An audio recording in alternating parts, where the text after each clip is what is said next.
it's the talk about Maps API. And my name is Anna Chernova, and I'm based in Zurich, in Switzerland. I work on the Maps team as a quantitative analyst, but I also like making maps sometimes myself. And just as a reminder, whatever you post, preferably Google-related or your interest-related, please use the hashtag. And that's the agenda for the talk. So we're going to start with just looking at a few examples of how people use Google Maps API. Then we'll look in more detail of usage of the simplest Google Maps API, that's the static Maps API. And we'll also look at the simple example of usage of Street View Maps API.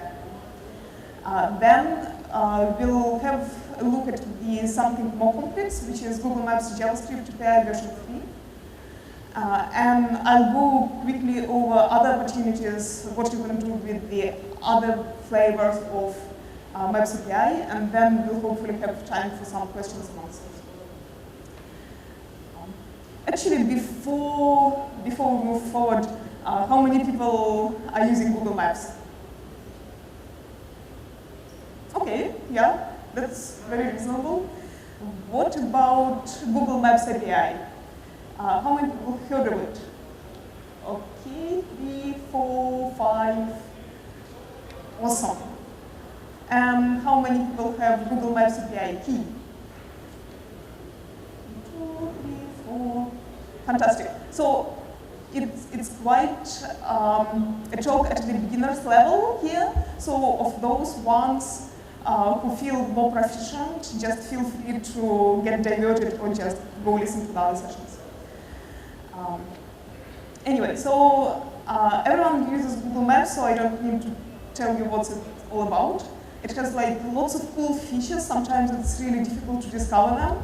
For instance, lots of people know about satellite view, but not many people know that you can also show weather information there.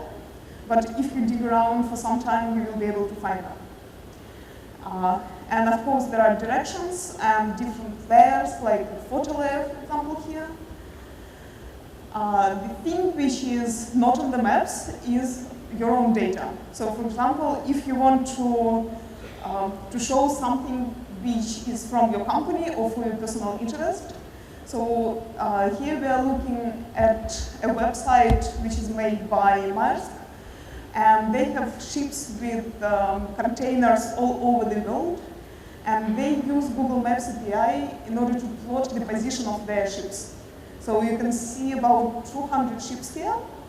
And when possible, they show a single ship, like there is a ship in the middle of Atlantic and in the middle of the Indian Ocean. Otherwise, they show the aggregate number of ships in a particular position. And that's real time, so the data comes from the GPS. And then they're using Google Maps API in order to plot it on the map. And you can see that there is the functionality of the Google Maps also preserved here, so you can switch between satellite view and map view. And you can also look at the detailed information for each of the ships. So for instance, you can have an info window, which you would normally use on Google Maps for a particular place. Now you can attach it to one of the vessels. So it's a live map, and the data comes from a GPS view. Another example is for plotting the photos. So maybe people know about Instagram. That's photos from the Instagram all over the world, and they're using their data feed in order to plot the photos on the map. And you can see the location, and you can see like this kind of mashup in there. Another thing that's more for work rather than for fun purposes, it's a map of car incidents in the UK, in London. The river there is the Thames, and you can see the Parliament Square, and that's all the incidents which happened there from 2005 till 2007. They also use Google Maps API. They change the way the markers look, so they have their own markers designed there. And then several categories of the incidents, they are color-coded, yellow, red, or black. So all these examples, they're built on top of the Google Maps API. And these are just a few of the series of examples which are appearing now more and more often about how you can build your own location-based apps, which would work on both mobile and desktop, and how you can visualize very rich geospatial data. So whenever we talk about Google Maps API, we actually mean a whole family of APIs.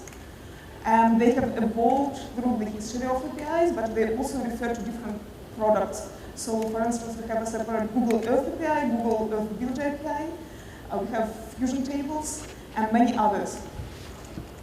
And finally, you can just do a lot of customization of the maps. So you just input a little bit of your data, and then you can make the map looking exactly the same as you want. So let's try a very simple example. We're going to use Static Maps API. And what we want to do is just to produce a map like that. So what I have on the screenshot here, it's my browser. So if I'm online at the moment, I could do the same. I could go to my browser, enter into URL something which starts with maps googleapis.com. Then enter a specific URL with specific parameters, and the URL would return an image to me. So the image is the map, and the parameters of the map are defined within the URL. The markers which are here, the green G and red C, they are also specified in the URL. So essentially, I don't need to do anything at all. I don't have to have JavaScript enabled. So it's just purely based on the URL request, which generates an image. So that's actually how the URL looks like. It starts with a static thing, which is maps, googleapis.com, etc., until the question mark. And after the question mark, we have different parameters. So once you generated this image, you can embed it onto your website using just a regular IMG tag in HTML. So that's the simplest way to insert a map in your website. So let's look in more detail on the parameters, because that's what we're going to use further on. So the parameters are those things which come after the question mark in the URL, and some of the parameters are required, so they should be present always. Some of the parameters are optional. And each parameter is separated from the others by the ampersand character. And one note here that sometimes we want to use secure HTTPS. So in this case, we just use HTTPS in the URL directly. So the first parameter which we saw there is specifying the center of the map. And it can come in two ways. It can be either latitude, longitude, numerical, or it can be an address. Like in my example here, if I go back, it's the second line. The center is defined just by Jeddah, Saudi Arabia. What happens here behind the scene is that we are using a web service which is called geocoding, that's also provided within Google Maps API family, which converts the address into geographical positions. And that's a separate service which is used within Maps API family. The next parameter here is zoom level, and it's numerical, and you can change it in the URL and just see how the image changes. Then you have the size of the map, and it's a required parameter, and it determines how large is your data. But in order to be able to render nice maps on the mobile, you use another parameter, which is scale parameter, which shows how many pixels you need. Those two, size and scale, they depend on whether you are using free Maps API which is available for everyone, or whether it's Maps API for business, which isn't free. So if you want to know more about the distinction between the regular Maps API and Maps API for business, then it's the licensing part of the documentation. You can get all the specification about how many requests per user are allowed, and like all the restrictions about image sizes, scale parameters, and things like that. So I'll get you the pointers at the reference section at the end. So the next parameter in the URL is the format of the image which is going to be returned. So it's one of the 3 standard images formats. And then actual map parameters. We have map type, which can be a road map, as we saw. It can be satellite, hybrid, which is a hybrid between roads and satellite, and terrain. So that's the standard map types which you usually see on the Google Maps, and you can switch between them in the layers. There is an optional language parameter, which defines what language is going to be shown on the labels of the maps. So you can take the same URL, change the English into Arabic, and set the labels in Arabic. Another optional parameter is the region, and it will highlight the area. The things which are shown on the map as an object are actually called maps features. And you can address those in your requests using some structure like feature column all or feature column road. So that would select only those features which are roads, for example. And for those, you can apply various styles, for instance. And each map feature can also have some kind of elements. So it can be a specific label. So you can request a label, or you can request a geometry. And once you address it, you can modify it with some other URL parameters. Other optional parameters are markers. So at our map, we had 2 markers, red and green. And those parameters can have their own attributes, so you can specify the color and like what exactly letter you want to put there. So if I go back now to the URL, we can look at how markers are structured there. That's in here. So there are 3 lines with the markers, and we have a color parameter defined there, we have labels, and then coordinates as well.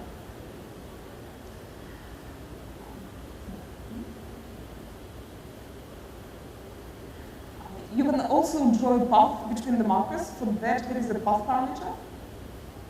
And finally, you can use the visible parameter, which would make sure that a specific position is shown on the map. So for instance, if you want also to show Riyadh on your map for Jeddah, you can do it using the visible parameter.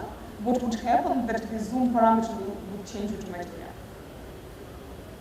And you can do lots of style modifications using the style parameter addressing specific map features, or all map features, or specific elements of the map features.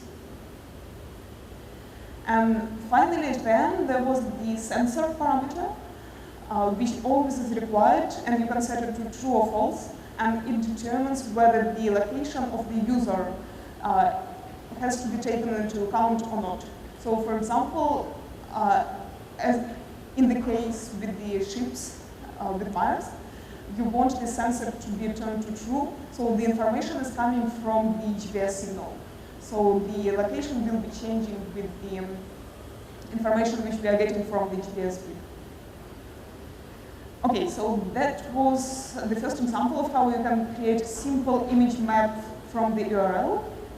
And something similar you can do with the street view.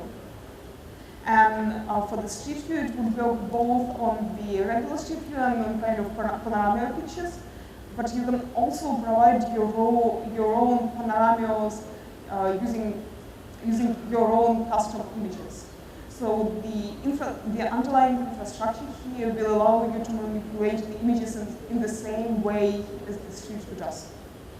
So what you can do here is to embed a street view panorama on your website, and you don't need to use the JavaScript.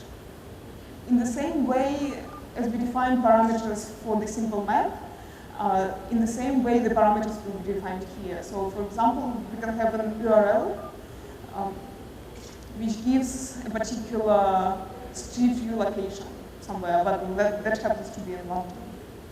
So again, let's just quickly look at the parameters. The structure of the URL is exactly the same, and then again there is the size, location, some specific street view parameters which show you direction, field of view, pitch, so that's the angle of the camera, how it's rotated, and again the sensor whether the data is coming from some static source or whether it's generated from something like a GPS. So those were two simplest ways to use maps and street view. And now we can look at something way more powerful, so that will be a JavaScript API third version. That's the current default version. And it's useful for both desktop and mobile devices. And there are some prerequisites which you need to be able to work with before you start using it. So there is a huge difference between the static maps API, which you can just use by putting parameters into URL, into actually writing some code like here.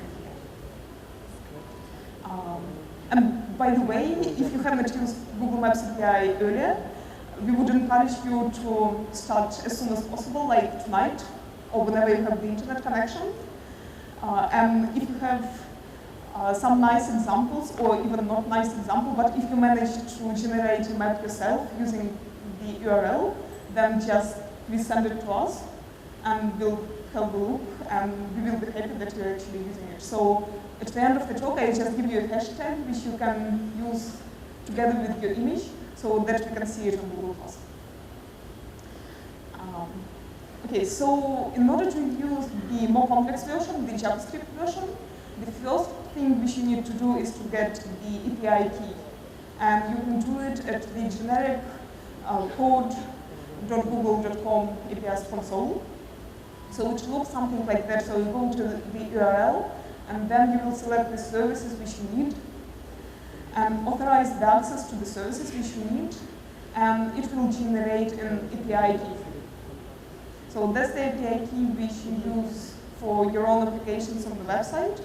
And the main purpose is that you yourself can track the usage of the API.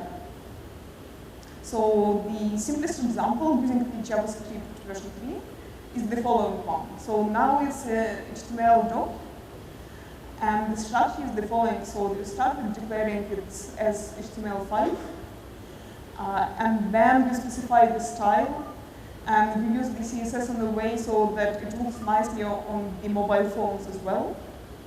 Then you have the script tag, and within the script tag, you call the Maps API. This is where you need the key which you generated, so your Google Maps API key goes in there. And we need to specify the sensor parameter at this point as well. Afterwards, you create an object with my options. That's where the other parameters go into. So you put the center of your map, again as the coordinates, or you can also use the address and use the geocode. You can specify the zoom level, map type, and lots of those things which we looked at the example of this static map API. And then you create a div element in the DOM structure, which has the ID map_canvas, and that's where you are going to show your map. And finally, within the body tag, you can see that your map will be initialized on load, so that's something you need to do.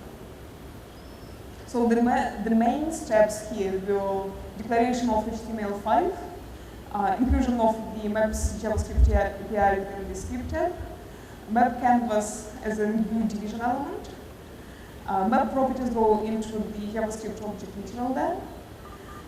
Then we write a function, and then we initialize the map in the body tag. So what other possibilities apart from just drawing a map. So you can use Google Earth API, which is related, but it's different. As you know, as like maps and Google Earth are different. But you can work with KML data and with the functionality of the controls of the Google Earth as well. And you can have the Google plugin into the browser. So all that will work with Google Earth API. There is another one, mostly for business purposes, which is called Google Earth Builder API. It's a new thing, and it works extremely well when you have some industrial purposes for visualizing the data and working with the data. Then there are various web services. So we mentioned already geocoding. That's when we need to convert an address into a location on the map using the Google engine underlying the geocoding process, so we'll do it for you. You can also upload directions. You can use Google Distance Metrics API to calculate the distances between the places. There is a special elevation API which shows you how high is this particular place above the sea level, and you can use this information within your code as well. And then there are lots of things about places, because you can use the database of the 50 million places which we use normally on Google Maps, also within your application. And places for these purposes mean establishments, geographic location, points of interest. And the same you can address and retrieve the information about them using the Places API. In particular, you can search for places around a specified location, for example, around the user location. In order to do it faster, we have place auto-completion API, so that's like suggest, which would suggest you nearby places. Then we can retrieve details about a particular place. Like in the ship examples, the details about ship can be stored in the format of the place detail, and we would use those messages to retrieve the information. Then there is an API for check-ins.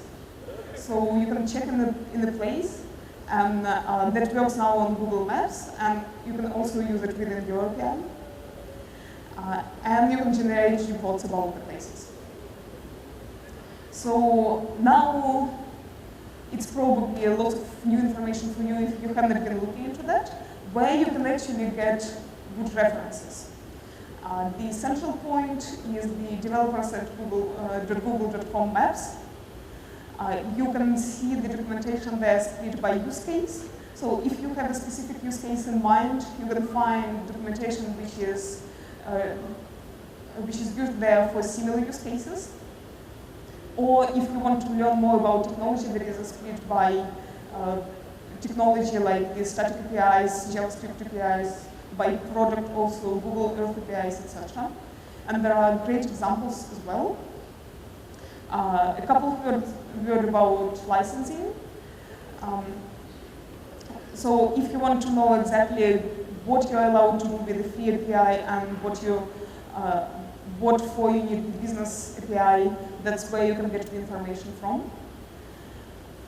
And there is a huge list of examples of how other people are using the Maps API in there. So next steps. If you can, try it out as soon as possible. If you want to use the static API, then just play with the URL. And if you want to do something using the JavaScript API, then you start with the console. And then use those hashtags to show us the application. So let's probably look at a couple of more things about licensing and about like what you can potentially do.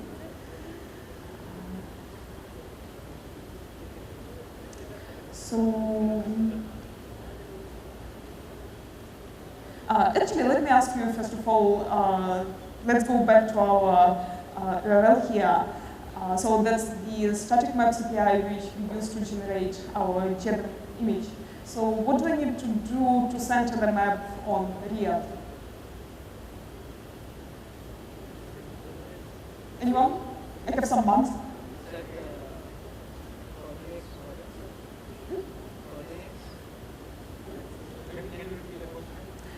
Yes. What do I need to do in order to make my map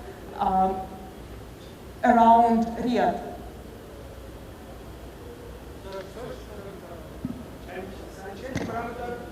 Which parameter?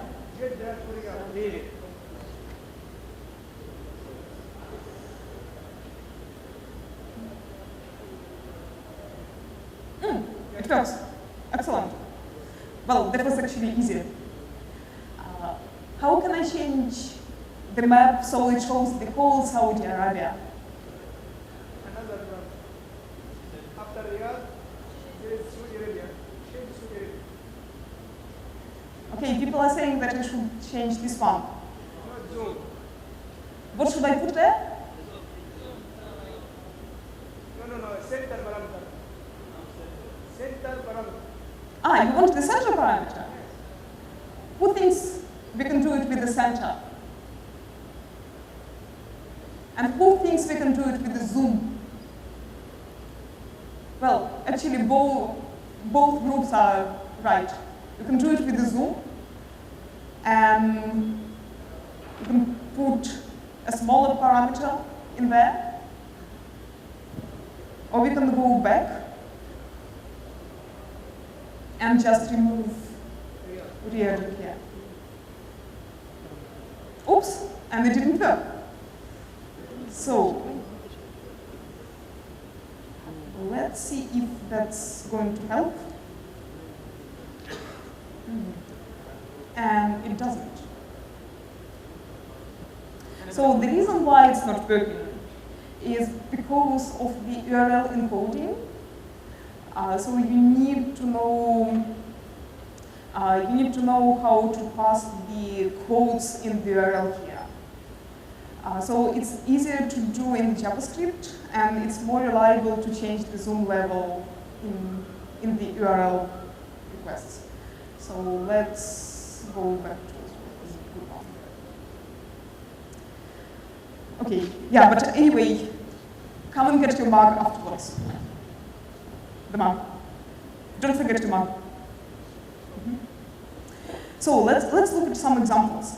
That's a website which is called StarterCamp, and it retrieves the messages from Google Earth, or from the satellite view, and just embeds the messages, the images on the website. And then you can just go through one to another. So the guys there selected the most beautiful images. And you can vote, so if you like a particular image, you vote. So that's just a fun thing to look at the beautiful places. Then we have seen already a mixture between Twitter API and the maps. You can just put the current tweets on the map when they happen. Another beautiful one is something which is called Old Maps Online, and that shows the interface which uses Google Maps in a styled way. So you can also change the style of the mapping like that. And on top of it, you plot additional information. So for instance, if we search here for Arabia, what we show on the right is the list of maps, of the old maps which belong to this region. And then you can select one and see how that particular map looks like from the book. So actually it's like a beautiful beautiful website which shows you like both old maps and current maps, and like the styling is made really delicate here. Then there is something more recent. For instance, live maps. Let's try to reload it. Live trains in Switzerland. And let's see if it works.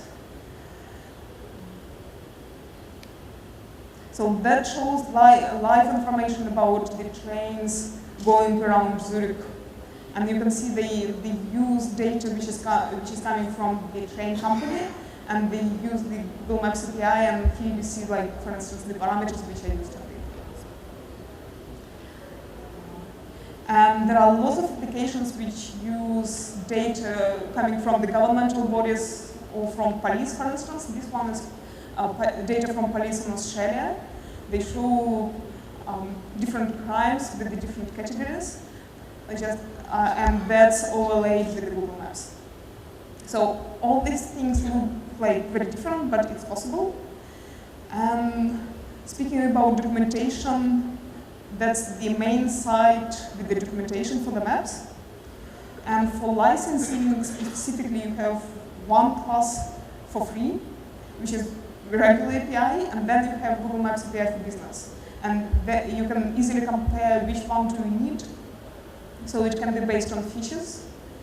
So for instance, Street View is enabled for both, but there are different restrictions in terms of different requests which your service can get. Difference in the images. There is difference in support as well, so obviously there is more support for the business, but sometimes you don't need anything if you are building like a fun application, perhaps. And you can compare your own use case to the use cases which people have here as well. And I think it's probably a good point to switch to questions. If you have anything, yes? When you use Google Maps APIs, does it support navigation? So the question is, when we use Google Maps API, does it support navigation? Navigation. Yeah, if you want to, for example, yes, it does. upload a map of a new area or something like that, which is not existing already. So you want to move from point A to point B on the map. Does it calculate the directions for you automatically? Absolutely. Navigation relies on directions, and we have direction API, so you can also customize those. But essentially, you have all the functionality of the standard Google Maps. So if navigation is working in that particular area already, and if it's launched on Google Maps, then you can use it straight away. But for example, if some type of transportation is not launched, for instance, I think there is no public transport on Google Maps in Saudi Arabia, you can also import the data from somewhere else. So for example, you can have the bus network, and you can use Google Maps API to create the bus network on top of the regular Google Maps data, and then use the elements from other APIs to provide directions for those buses. So let me give you a specific example. Suppose you have a huge compound and you don't find the streets and the maps in details currently live on Google Maps. So is there a way to upload the map and then use Google Maps APIs or the standard user interface for Google Maps to find the navigation and put places of interest, upload them, and draw the street maps and all that? Then and then have navigation be calculated for you automatically. Is this possible? So there are several approaches to do that.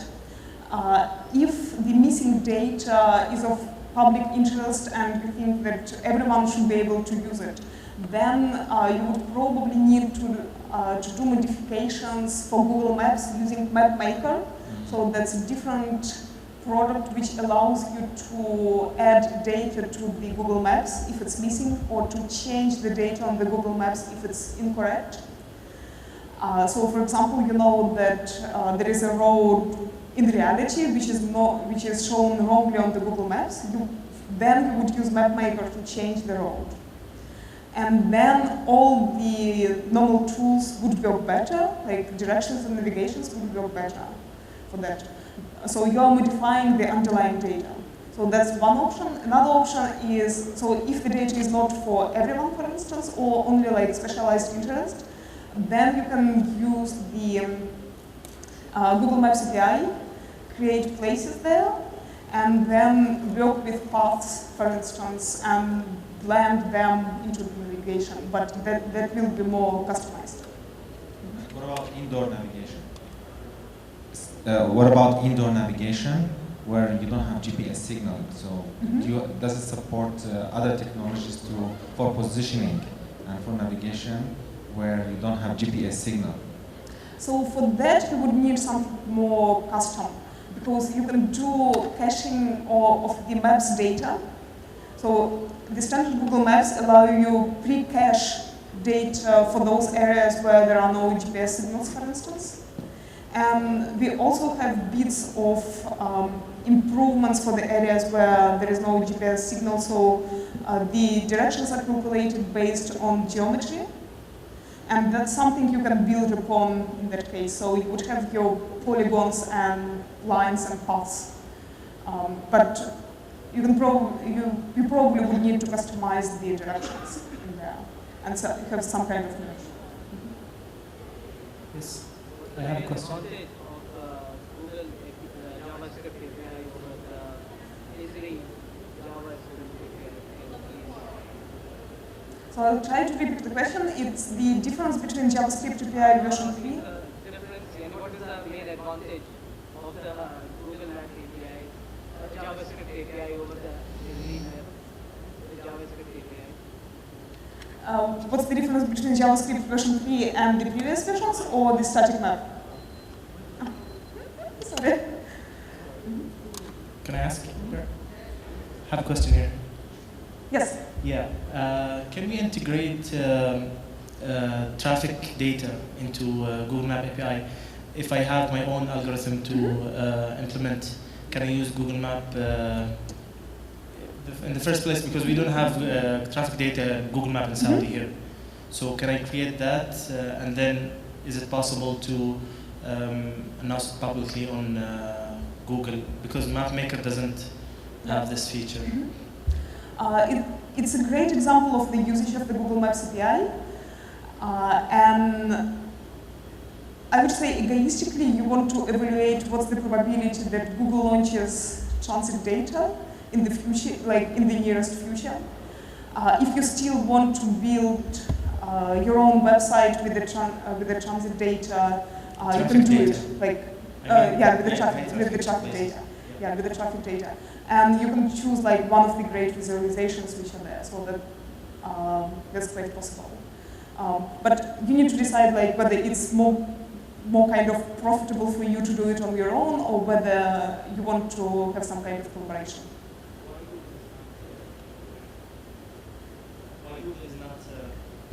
Why Google is not implementing traffic data in places like Saudi Arabia? Does it need like information from the police or the government, or is there any lack of information, or is it just not implemented yet? So unfortunately, I cannot give like a specific answer to that. We would need to double check with our regional people. Just from the general experience, I know that we are trying to provide such data everywhere because it's very critical to have the traffic information. And usually it's a matter of legal negotiations within the country. But I'm not saying it's the case here, but just from the overall experience. But we can talk to PR guys. These are there for the standard security protocols for the communication between the browser and the server. The one which you care about here is your public key for the applications. So that's the important one which allows you to monitor the usage of your map. Like for instance, discounts of the requests on the licensing restrictions, they're counted per your public user key. So that's what identifies you as an application which uses the Google Maps API. One more question. When we are getting directions, okay, from example, I am going from Jeddah to Medina. Okay, sometime Google Map is giving the wrong path. Or what can I suggest for this, or how I can change this path? So the wrong directions, they can come. Can be the old path. There can be new road available, but it is showing the old road. That is the best road. It's some kind of functionality. It's working like algorithms. So short distance algorithms. So that that can be related to having the wrong underlying data, like outdated underlying data. And in this case, you can use the data modification using MapMaker and make the changes yourself. And eventually, after some time, it doesn't happen immediately, but eventually the directions will be recalculated as well.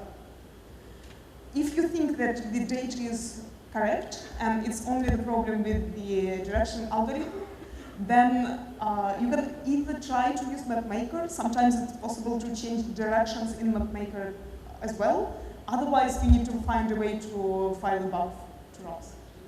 Thank you. Sorry, maybe too generic. Hello here. Yes. I have two questions. First is, do you have any suggestion to how can I export the point of interest latitude, longitude from a selected region? Export the data. Second is there any does Google release any public those user data like the point of interest and user mobile user data to public research use? So for the point of interests, you would use Google Places API. There are different categories. There are points of interest, businesses, geographical features. So you can extract information about points of interest from there and also the detailed information from there.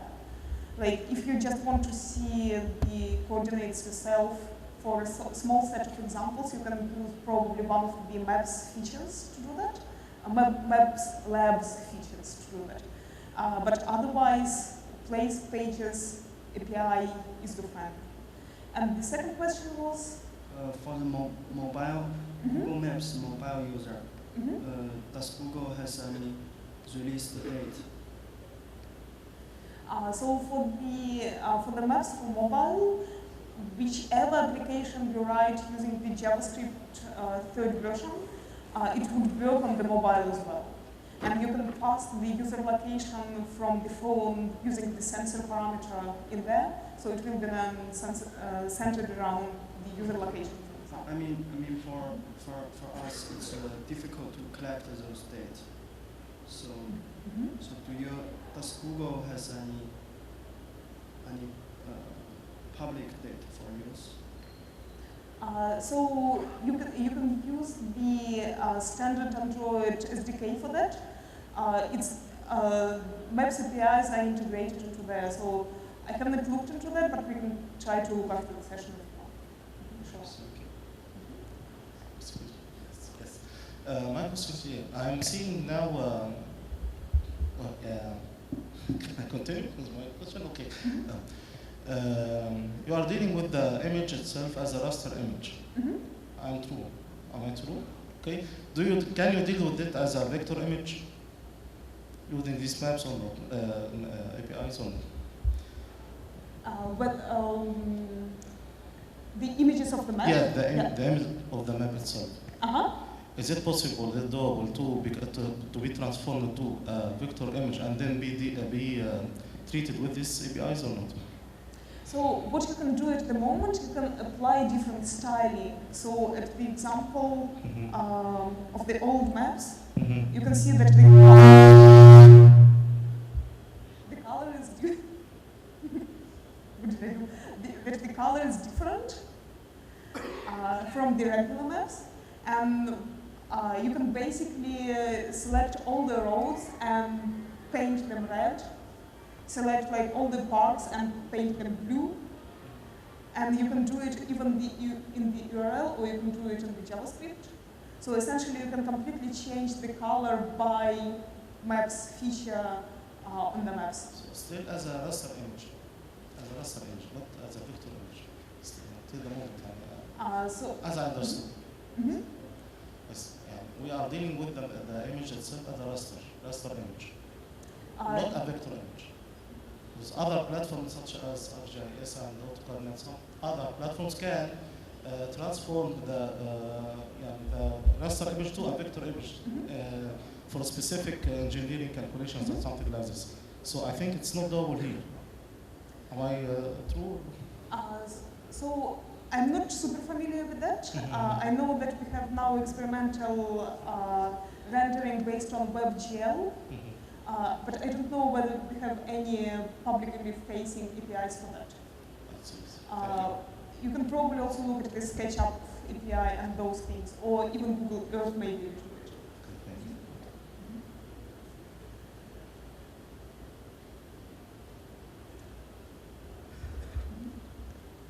Thank you. I would like to ask if I have my layers, my data, can I overlay my data on Google Maps? If we have my maps, my layers, yep. as the shift files, can I make overlay on Google Maps? Yes, absolutely. So essentially, you can export any data from your My Maps SKML, for instance. SKML. As one of the examples. So what you would need to do, you need to look at which API on Google Maps you want to use, and look what kind of format of the data it takes, and like make the merge between those. I don't like to put it as KML as a points, not as points, as lines or as polygons. If I have a polygon layer, can I overlay on Google Maps? You could try with fusion tables. Not sure if you used those ones, but basically it's like a hybrid between Google tables as Excel tables and something which allows easy visualization from a table on the map. So you can have a heat map, for instance, easily plotted from your data. Yeah, I guess that would be the first try. As a question, map maker, who will say this editing is right or wrong?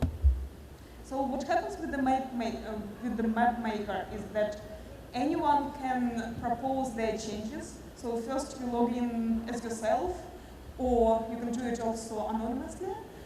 You make the change, and they don't go live immediately, but first they need to be reviewed by other users.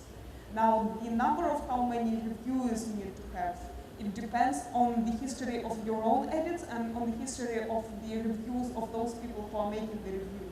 So there is some kind of scoring mechanism behind which determines whether the proposed change and the review is sufficiently good, then it goes live. But it's not binary decision. Yes? Yes. We are using Esri JavaScript APIs.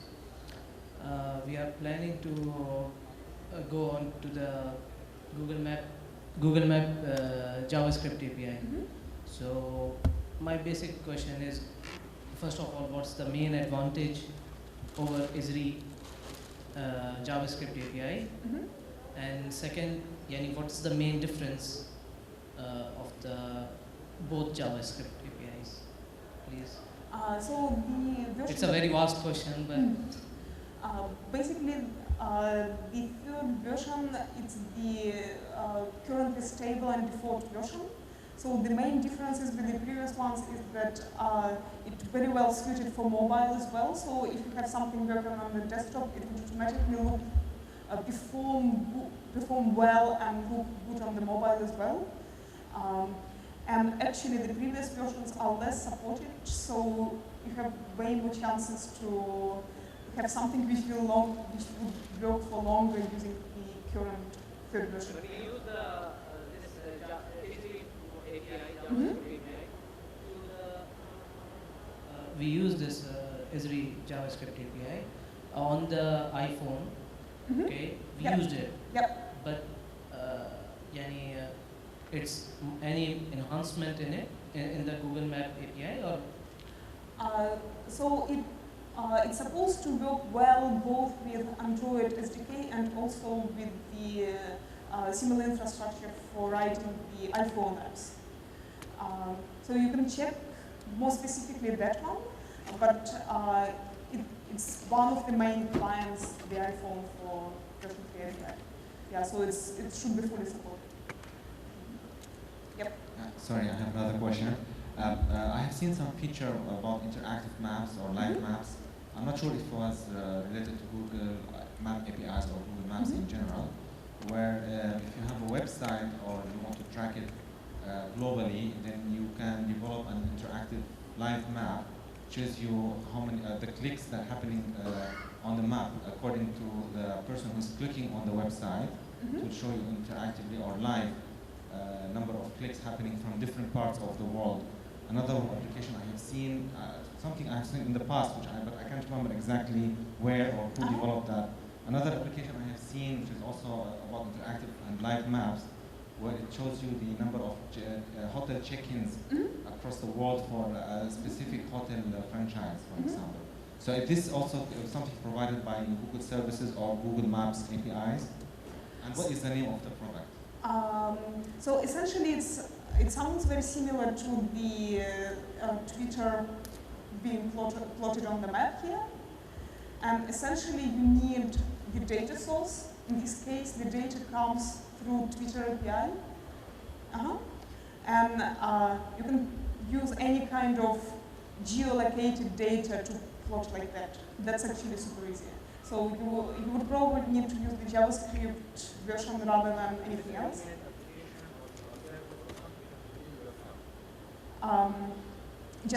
Just start with the generic JavaScript version 3 documentation, and then look at the maps event listeners, because that's how you get the link between the, well, that determines like how exactly is this data shown. So I think we can, if there are more questions, just come and find me. We are going to demo MapMaker at the demo pods today and tomorrow if you're here. And yeah, just come and find me and ask about the maps. Yeah, thank you very much for listening.